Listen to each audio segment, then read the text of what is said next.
저와 여러분을 구원하시기 위해 십자가를 지시고 피를 흘리시고 죽으셨으며 다시 살아나신 예수 그리스도의 이름을 찬양합니다. 그 예수 그리스도의 부활을 믿는 우리 모두에게 평생을 믿음 가운데 살며 죽음 너머의 영광을 볼 수 있는 놀라운 은혜가 있으시기를 주님의 이름으로 축복합니다. 오늘 저는 죽음을 넘어 부활로 라는 제목으로 함께 말씀을 나누겠습니다. 우리 살아있는 사람들을 기준으로 한다면 우리가 죽음을 의미 있게 경험하는 것은 딱 두 가지 정도라고 생각이 듭니다. 아직 우린 죽지 않은 거예요. 그런데 죽음을 조금이라도 비슷하게 경험하는 건 크게 두 가지로 볼 수 있는데, 첫째는 죽을 뻔한 경험입니다. 죽을 뻔한 경험. 사고를 당한다든가 혹은 질병에 걸렸다든가, 물론 사람마다 차이는 좀 있습니다. 어떤 분은 별것 아닌 일에도 죽을 뻔한 분들이 있습니다. 운전하다가 뒷차가 빵 하기만 해도 죽을 뻔했네, 이런 분도 물론 계시긴 해요. 하지만 뜻하지 않았던 사고나 자연재해 같은 걸 겪을 때에 우리는 죽음에 거의 다다른 듯한 경험을 할 때가 있습니다. 아마 그런 분들은 이걸 느끼셨을 거예요. 어떤 분은 살아왔던 지난 인생이 0.1초 만에 화라락 지나갔다 이러기도 하시고요.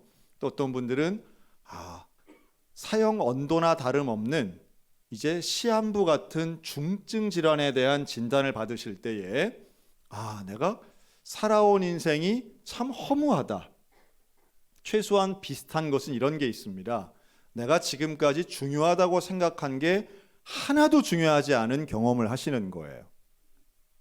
사실은 죽음 앞에 서 있는 인간은 결국 다른 염려가 아니라, 다른 관심이 아닌 죽음 자체에만 집중하게 돼 있습니다. 그래서 지혜로운 분들은 대개 죽을 뻔한 경험을 통해 인생을 다시 살게 되고 태도가 변화되는 걸 경험합니다. 그래서 이전에 가졌던 욕심이나 관심보다 이제는 인간의 생명의 본질이나 진리 혹은 더 올바르고 의미 있는 삶을 살아가시려고 애쓰시는 분들이 많다는 거예요. 지혜로운 일이죠. 근데 또 한 부류가 있습니다. 내가 죽을 뻔한 건 아니지만 가장 가까이에 있는 사람의 죽음을 경험하는 것입니다. 이러한 죽음은 우리에게 대개 슬픔으로 다가옵니다. 그리고 그러한 슬픔은 어떤 경우에는 대개 가족의 죽음이 그러한데요, 그 슬픔은 우리가 참 극복하기 어려운 경우들도 많습니다. 대표적으로는 자녀의 죽음이 그렇겠죠. 그리고 우리 인생에서 뜻하지 않았지만, 원하지 않았지만 대개 내 나이가 어릴 때에 경험한 가족의 죽음은 평생토록 나에게 영향을 끼치는 경우들이 있습니다. 어떤 분들은 그걸 트라우마라고도 하고요. 또 때로는 인생의 중요한 결정을 할 때 그 어릴 때 겪었던 죽음의 경험들이 불쑥불쑥 올라올 때가 있습니다. 이 두 가지의 대표적인 일들은 결국 우리 인생에, 내 가치관에, 내 삶의 방향에 큰 영향을 미치는 게 분명합니다. 우리는 알고 있지요. 사람은 누구나 죽습니다. 이 세상에 안 죽는 사람은 없습니다. 그런데 이 죽음에 대한 시각과 태도가 어때야 되겠는가라고 하면, 되게 객관적인 면에서 본다면 죽음은 당연한 거니까 받아들여야 한다라는 입장이 있을 수 있고요. 그러나 내 가족의 죽음에 대해서는 분노와 또 때로는 두려움과 슬픔으로 점철되어서 누군가를 향한 원망으로 승화될 때도 많이 있습니다. 성경은 뭐라고 할까요? 성경은 사망에 대해, 죽음에 대해서 오늘 고린도전서 15장을 통해 본다면 아주 새로운 시각을 하나 주고 있는데요, 그것은 죽음을 받아들이는 것이 아니라 죽음을 상대로 이길 수 있다고 선포하는 것입니다. 사망아, 너의 승리가 어디 있느냐?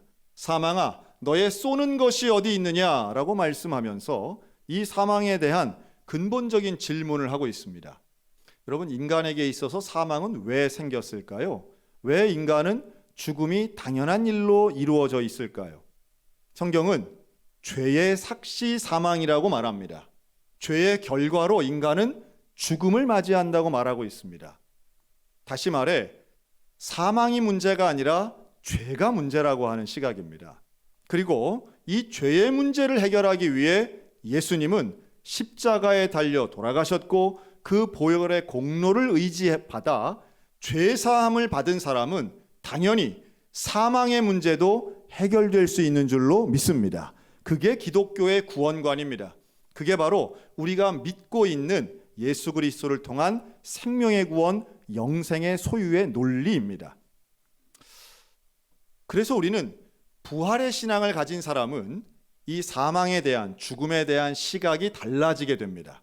죽음을 마냥 절망감으로 받아들이는 것이 아니라 예수님께서 우리를 위해 돌아가셨고, 그래서 나는 육체는 죽음의 경험을 하지만 영혼은 영생으로 하나님 나라에 들어가 영원한 생명을 누리는 부활체가 된다고 믿고 있습니다.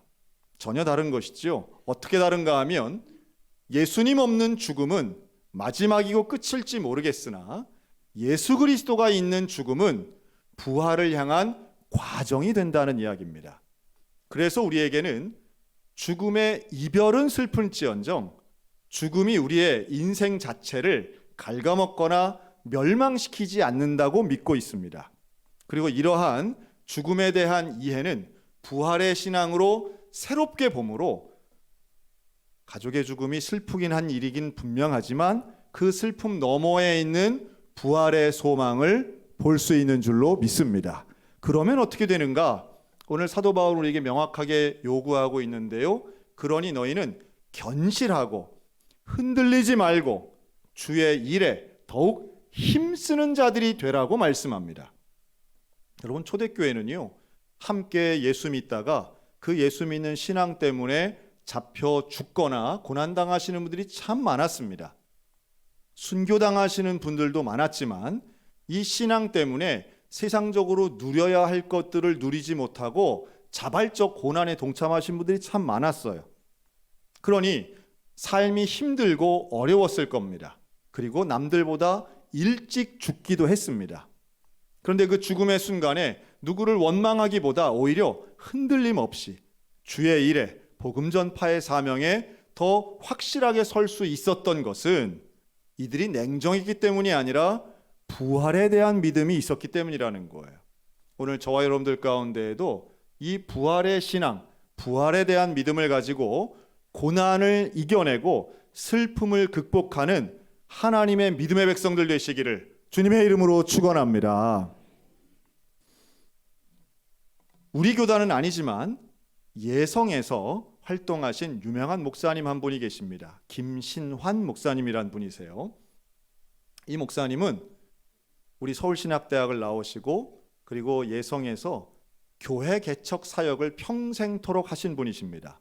이분은 언제나 대한민국 지도를 펴놓고 교회가 없는 곳을 찾아내고 가서 교회를 개척하신 정말 훌륭한 목사님이세요. 그래서 그분의 일생에 총 7개의 성결교회를 개척하셨습니다.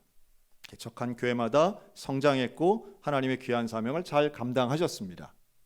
근데 이 김신환 목사님에게는 아드님이 있었는데요. 이 아드님도 목사님이 되셨어요. 김기영 목사님이란 분이세요. 근데 이 김기영 목사님이 목회를 하시던 중에 충남 예산에서 목회하시던 중 갑자기 급성으로 온 간염 때문에 돌아가시게 됐습니다. 이 아드님 목사님 나이가 51살일 때 일어난 일입니다. 이 할아버지 목사님은 이미 은퇴를 하셔서 원로 목사님이 되신 상태였는데요. 자랑스럽게 여기던 아들 목사의 죽음은 이 아버지에게도 큰 충격이었습니다. 그런데 80년대 중반에 일어난 일입니다. 어느 교회나 좀 냉정해 보일지는 모르겠으나 이렇게 담임 목사님이 돌아가시면 사실은 후임 목사님을 모시기 위해서 사택을 비워야 되는 상황이 온 거예요. 그래서 장례가 끝나고 3일이 지나고 결국은 중학생 아들과 함께 미망인이 되신 과부가 된 사모님이 그 교회를 떠나야만 했습니다. 그리고 어디로 갔는가? 결국은 서울에 갔고요. 서울에 가서 노점상을 하셨습니다. 경제적으로 어려웠지요. 중학생이던 아들의 마음에는 그런 마음이 들었어요. 왜 우리 아버지가 하나님 일 열심히 하시던 왜 우리 아버지가 이런 일을 당해야 했는가? 억울하기도 하고 속상하고 하나님이 이해가 되지 않았습니다. 근데 그때에 이 할아버지 목사님, 김신한 목사님이 손주를 챙기기 시작하셨어요. 아니다. 너에게는 아버지가 사라졌지만 나에게는 아들이 사라진 일이다. 그러나 우리 이것을 하나님께 원망하기보다 조금 일찍 간 것 때문에, 이별한 것 때문에 슬픈 것은 그지없지만 우리 모두 부활의 신앙을 가지고 하나님께 소망을 두자. 이 할아버지의 기도가 손주에게는 큰 영향력을 미쳤습니다. 가난했지만, 잘 이해는 되지 않았지만 가정에서 예배를 드리고 할아버지가 인도하시고 읽어주시는 성경을 읽기 시작합니다. 예민했던 사춘기 시절 고등학교에 진학하고 먼 길을 오가며 어머니의 노점상 일을 함께 도와주던 이 아들은 결국 예수님을 만납니다. 참 아이러니한 것은 교회에서 목사님 아들로 있을 때는 그렇게 와닿지 않던 예수님의 죽음과 부활이 오히려 교회를 떠나 고생하고 힘든 상황에서 예수님을 만나는 경험을 하게 되죠. 그리고 결국 그 아들은 신학교에 진학하게 됩니다. 한 가정의 이야기를 제가 말씀드렸지만 가정에서 일어나는 이러한 아버지의 죽음, 아들의 죽음 등은 사실은 우리의 일상에 참 흔한 일 중에 하나라고 저는 생각합니다. 어느 가정이나 가족의 죽음을 경험하는 일들 그렇게 드문 일 아니라고 저는 생각해요. 그것은 가정 아니라 공동체도 역시 마찬가지입니다. 저는 그 대표성이 우리 소양성결교회라고 보는데요. 지금부터 8년 전 2016년 3월 27일 그날도 부활주일이었습니다. 그 부활절날 우리 교회의 담임 목사님이었던 고 이원호 목사님은 부활절 오후 교통사고를 당하셔서 오전에는 이렇게 설교하셨지만 오후에는 돌아가신 일이 있었습니다. 온 교회가 우리 소양교회뿐 아니라 기독교 대한성결교회 전국이 깜짝 놀랐습니다. 그리고 슬퍼했습니다. 8년이 지난 오늘은 8년 만에 돌아온 3월달 부활주일입니다. 더욱 이원호 목사님이 아마 생각나는 분들도 많을 거라고 생각합니다. 왜 목사님이 그것도 주일날 이렇게 돌아가셔야 했나? 많은 교인들이 마음에 아픔을 가지고 의문을 가지기도 했다고 들었습니다. 그런데 우리 소양교회는 그것이 처음이 아니었습니다. 2016년 담임 목사님이 돌아가시기 이전 3년 전이었던 2013년 12월 12일 날 우리 교회에 차량을 운전하시던 김대준 장로님께서 갑작스럽게 돌아가신 일이 있었습니다. 그 전날 눈이 많이 왔다고 해요. 김대준 장로님은 교회 차량을 운전하시는 분이었기 때문에 차 위에 쌓여있던 눈을 혼자 치우셨습니다. 반나절 이상 일을 하시고 너무 피곤해서 소파에서 잠깐 쉬는 상태로 앉아 계셨는데 집에 혼자 계시다가 그 상태로 돌아가셨습니다. 집에 돌아온 배우자였던 이종복 권사님이 가장 먼저 발견했습니다. 그날은 목요일이었고요. 우리 성도들 모두가 놀란 날이었습니다. 우리가 이해할 수 없는 죽음의 순간들이 있습니다. 그리고 그 공동체 모두가 슬퍼하며 하나님께서 도대체 우리 장로님을, 우리 목사님을 이렇게 갑자기 데려가실 만한 이유가 무엇이 있겠는가 질문하신 성도들도 참 많이 있었을 거라고 생각합니다. 그리고 10년이 지났습니다. 김대준 장로님에게는 3남매가 있었어요.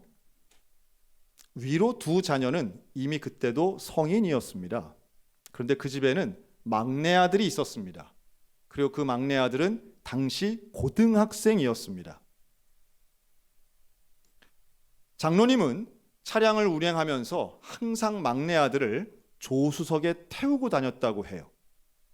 온 교회가 이 어린아이를 사랑하고 관심 있게 늘 지켜봤던 거죠.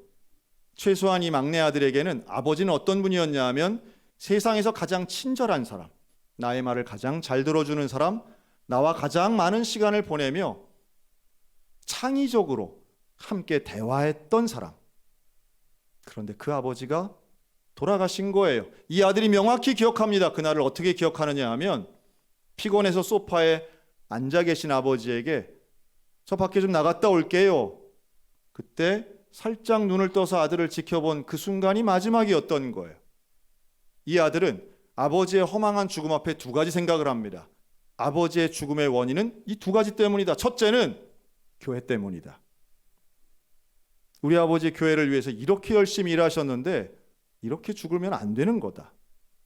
두 번째는 내가 외출하지 않고 집에 있었으면 아버지 돌아가시지 않았을 텐데 나 때문이다.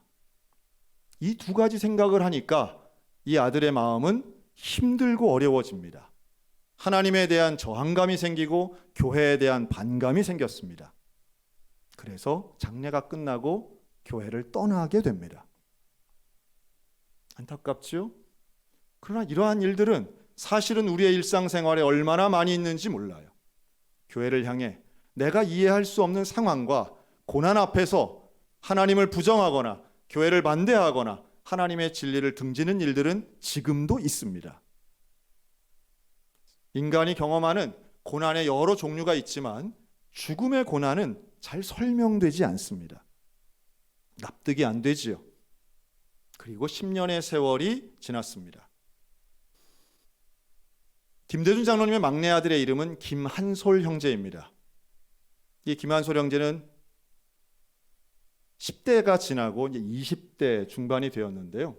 직장 생활을 합니다. 그리고 친구를 만납니다.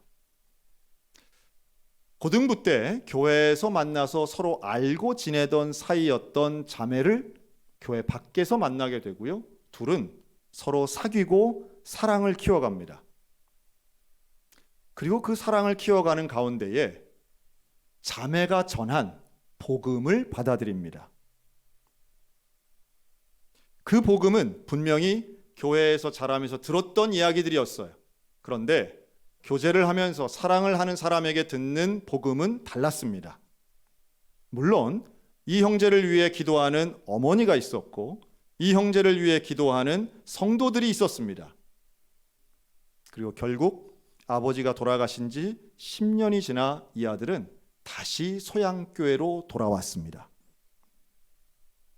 다시 돌아온 이 아들은 예배를 드릴 때마다 하나님 앞에 말씀을 듣고 부활에 대한 소망과 확신을 가지게 되었다고 고백합니다.